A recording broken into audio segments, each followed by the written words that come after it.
Hey, howdy, hey, welcome back to my channel. For today's video, we are going to be talking a little bit about All-Stars 7, episode 10, 9, one of those. So if that sounds good to you, make sure to hit that like button, comment down below, and hit that subscribe button. Come join the Amateur Hour community. And without further ado, let's get this video started.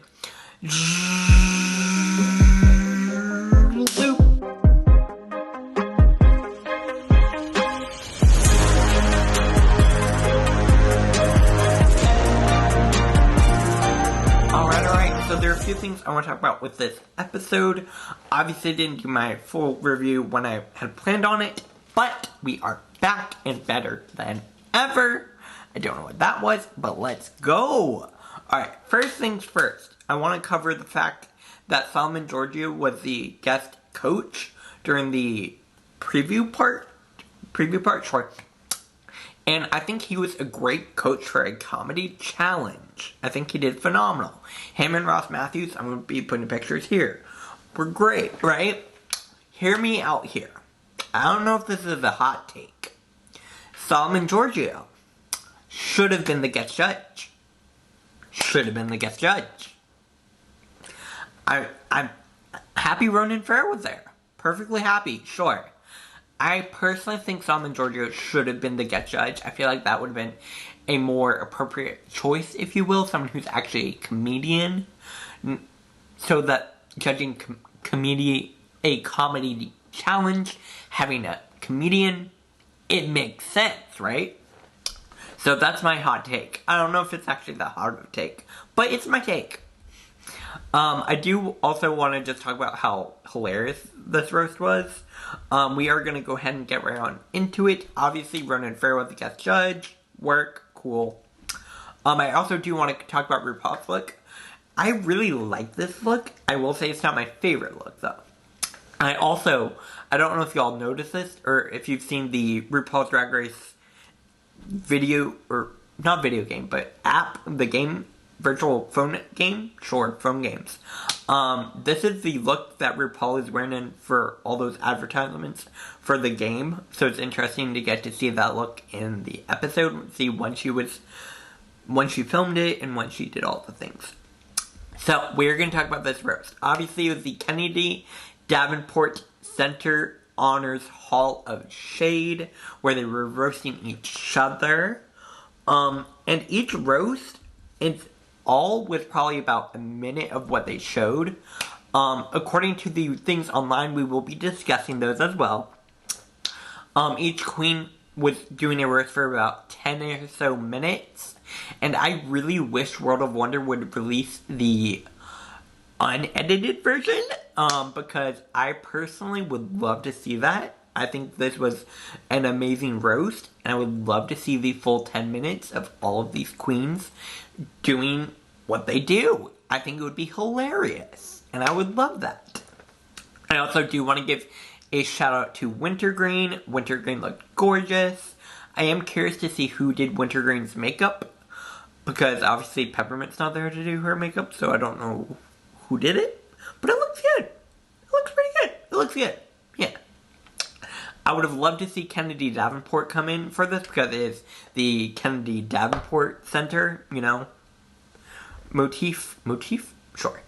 Alright, so Wintergreen looks great, cool.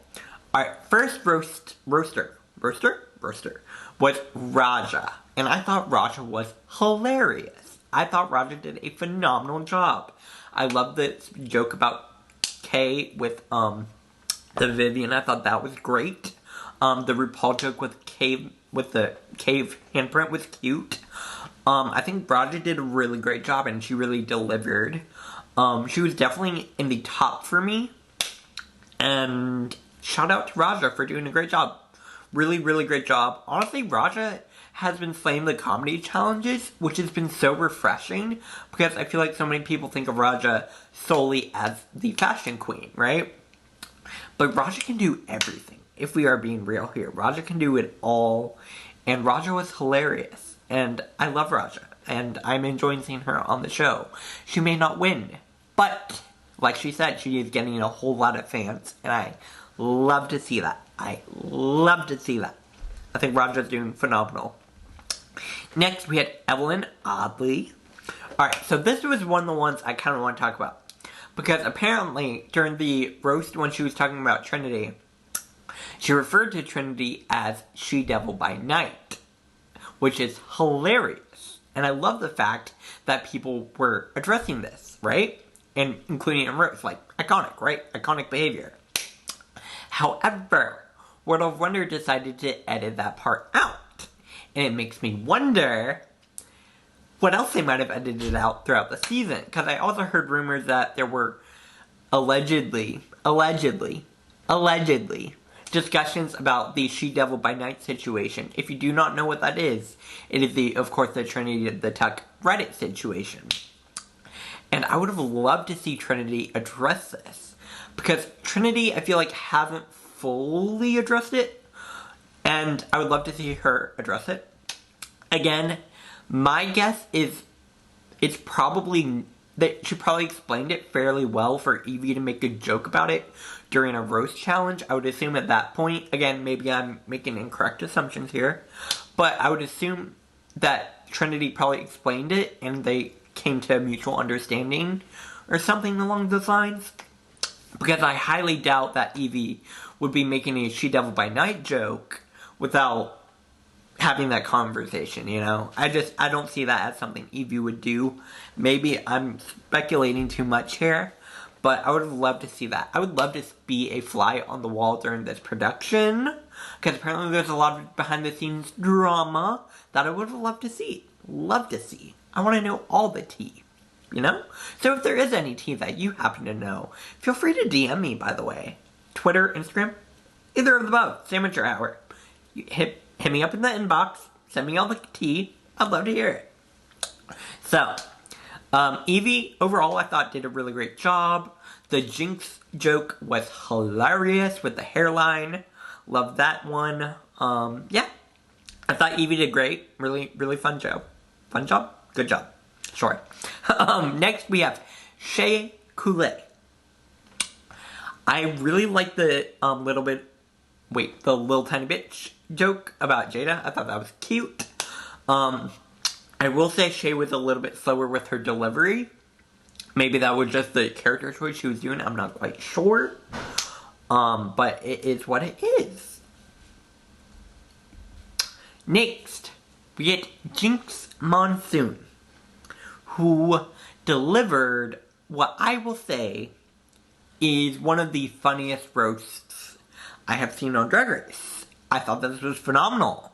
I would have loved to see the full 10 minutes, because Jinx is a roast master, right? And I would absolutely love to see this full thing. I would love to see all of it. Give it to me. Give it to me. But I would love to see it. I know they probably won't be doing that, but I would love that love, and I would love to see it. And it would be iconic. And World of Wonder release the full tapes. Release the tapes, World of Wonder. Do it. Do it. I know you're not going to do it, but do it. Alright. Next, I did want to mention this one joke when Jinx was talking about Trinity and her letting down her ex gently and saying, let's just be cousins. I thought that was hilarious. And you see Trinity over there reacting to it, thinking it is hilarious too. Again, that also plays in the fact why I think, had we gotten to see the full thing, it would have explained the whole She-Devil by Night, and maybe things would be looking differently now. Release the tapes. Release the tapes. World of Wonder, release the tapes, please. Alright. They're not going to release the tapes, but you want to release the tapes. I know it. Alright. Next, we had Trinity the Tuck. Again, Trinity did a really great job. I think the storyline for her this episode was definitely redemption, because she has failed at the last two roasts that she has done. So I was happy for her to get that redemption. However, I don't necessarily wish they did it that way. I wanted to see someone else win. I don't necessarily think this was top two. It was funny. It was cute. Not top two. I think she said she got her jokes written by Sherry Vine, I believe, and Darian Lake. Don't quote me on that, but I'm pretty sure that's what she said at Roscoe's. She was spilling tea at Roscoe's too. If you haven't seen that, go check that out. Which is also plays into the fact that I think they addressed the whole She Devil by Night and moved past it. Because she was referring to it herself by saying, they love me on Reddit and all of that sort of thing. Like, it has to be a joke at this point, you know? And I love it. Again, if you know any tea about this, let me know.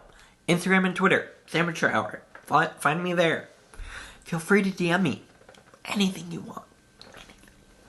Not anything, but you know what I mean.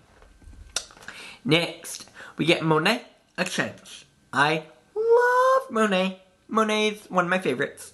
It Gets Butter was hilarious. The butter, flour, sugar, all of that, hilarious. Again, Monet knows how to really make a story in her jokes, and I thought that was phenomenal. And for me, I could have seen Monet being top 2. Just saying. Just saying. Again, we'll have to wait and see. But I hope she makes it to the finale. I hope she does. I love me some Monet. Next, we get Jada Essence Hall. Or as I like to call her, Jada Essence Ball, because she wins all the balls, baby. She wins all the balls. Alright. So, Jada. Jada is funny. She is definitely not delivering it the way that she would like to. And the thing with that is Jada acknowledges it and continues and makes it funny. She makes the joke on herself, which is such a smart move. Again, if you're failing, just go in, make that moment itself, and then continue on. And she did great. Hilarious. Was it the best? By no means. But it was serviceable. It was serviceable. Finally, we have the Viv. This is another one. I want to see the full footage for the Viv. Because the Viv was also spilling tea on Twitter and talking about how she made several jokes that didn't make it because apparently the editors wanted certain jokes in. I don't know how they chose those jokes and all the above. She made a cancellation joke about Trinity the Tuck and comparing her to the cancellation of, what was the Netflix show?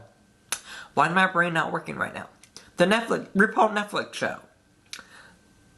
AJ and the Queen. AJ and the Queen. She compared to AJ and the Queen with Trinity's cancellations. Hilarious. I wanted to see the full footage. I want to see all of it. But again, World of Wonder, not releasing it. Oh well. Maybe. Alright. We are going to get to this runway. I'm going to talk quickly about these. First, we had Raja. The categories all glowed up. Who is doing a butterfly. Again, lasers all along the side. Like, alright. My thing with this look, at first, I was not crazy about this, right? I'm going to be real with y'all. I was not crazy about this. But the more times I watch it, the more crazy I realized how it was. Look at the shoes, baby. The lasers. This is fashion. This is creativity. This is invention. This is everything. And honestly, Raja slayed. Raja slayed it again. Raja continues to slay every week on the runway. And it's no surprise. It's no surprise. But this was amazing. This was phenomenal. I'm obsessed. Yeah. Next, we get Evelyn Oddly, who's doing the mushrooms dress. I am obsessed with this. I think this is one of the best outfits Evie has ever worn, if not the best, and I am obsessed. I love the lights. I love the mushroom texture. Just, the dress is gorgeous. I love the connection of the mushrooms with Willow Pill as well. Love to see that. It stays in the family. Obsessed. Next, we get Shea Coulee, who's doing a sunflower fairy. Sunflower fairy. Say that 3 times fast. And I love this. I love this. I thought this was gorge. This was absolutely stunning. Shea Coulee is gorgeous. Let's take a moment for this makeup. This makeup, though. Gorge. Shea. You don't have to do it. You don't have to do this. You don't have to do this. It is gorge. Next, we get Jinx Monsoon, who's doing a witch burning alive. I thought this was really, really cool. This also might be one of my favorite runways. Like, overall, I'm obsessed with this category, and I think everyone slayed, and I'm obsessed. Love it. Gorge. Next, we get Trinity the Tuck. I will say it's not my favorite, but I love the bright colors. I love the silhouette. And I think Trinity turned it out in the end. She did say this was not made until the very last minute. She was taping it together in the hotel room. So I completely get it. But still, I think Trinity looks pretty. Yeah, I'm gonna say that. And also, not to mention this, Trinity has had some of the most amazing looks this season, so it's fine. Next, we get Jada Essence Hall. This mermaid look, I am obsessed. Again, I love all of these lighting moments. Like, it's so cool. Such a cool category. This was probably my favorite category we've had, and I'm sure it was a nightmare to film. But, obsessed. And finally, we have Evie Oddly. Well, not Evie Oddly. The Vivian. Wow, I cannot see, apparently. Finally, we have the Viv. I love the wings. The wings are so cool. The bodice is a bit simple, but the wings are a statement. And I love that. Again, love it. Love this category. When it comes to placement, top two chosen were obviously Trinity and Jinx.